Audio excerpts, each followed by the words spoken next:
जय माता दी दोस्तों, कैसे हैं आप। आज हम बात करेंगे परम एकादशी के बारे में। दोस्तों, अधिक मास के कृष्ण पक्ष में पड़ने वाली एकादशी को परम एकादशी के नाम से जाना जाता है। दोस्तों, परम एकादशी भगवान विष्णु के भक्तों को परम सुख देने वाली मानी गई है।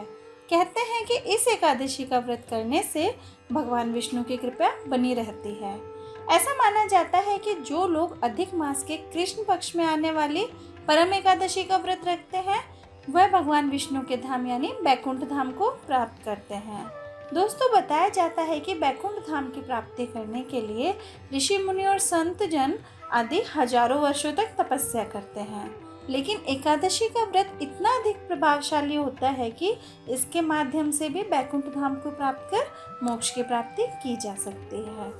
दोस्तों, परम एकादशी के व्रत की पूजन विधि के अनुसार परम एकादशी के दिन सूर्योदय से पहले उठकर स्नान आदि करके साफ सुथरे वस्त्र धारण करें। इसके पश्चात एक चौकी लेकर उस पर पीले रंग के वस्त्र को बिछा लें।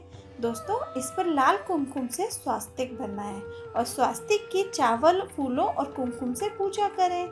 इसके पश्चात इस पर भगवान विष्णु की तस्वीर या प्रतिमा स्थापित करें और उस पर फूलों का हार चढ़ाकर मस्तक पर चंदन का तिलक अवश्य लगाएं।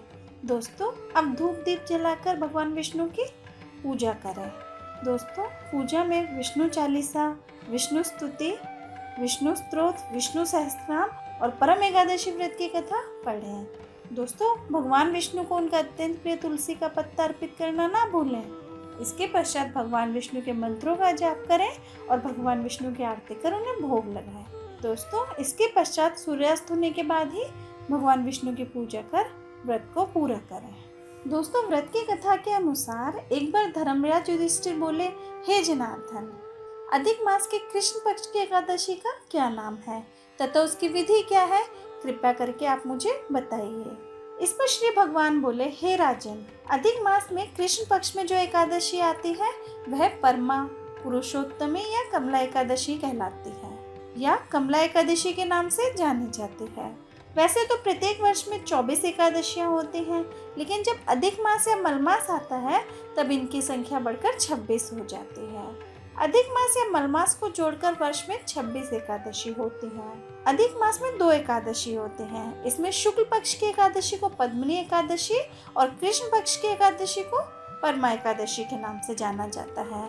ऐसा श्री कृष्ण ने अर्जुन से कहा है। भगवान श्री कृष्ण ने अर्जुन को इस व्रत की विधि व कथा भी बताई थी, जो इस प्रकार है। काम्पिल्य नगरी में सुमेधन नामक एक ब्राह्मण अपनी पत्नी के साथ निवास करता था। ब्राह्मण बहुत धर्मात्मा था और उसकी पत्नी पतिव्रता स्त्री थी। यह परिवार बहुत सेवा भावी था। दोनों स्वयं भूखे रह जाते परंतु अतिथियों की सेवा हृदय से करते थे।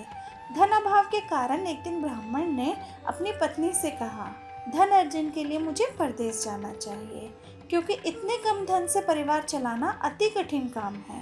इस पर ब्राह्मण की पत्नी ने कहा, स्वामी, मनुष्य जो कुछ पाता है वह अपने भाग्य से ही पाता है। हमें पूर्व जन्म के कर्मानुसार उसके फलस्वरूप ही यह गरीबी मिली है। इसलिए यही रहकर कर्म कीजिए, जो प्रभु की इच्छा होगी वही होगा।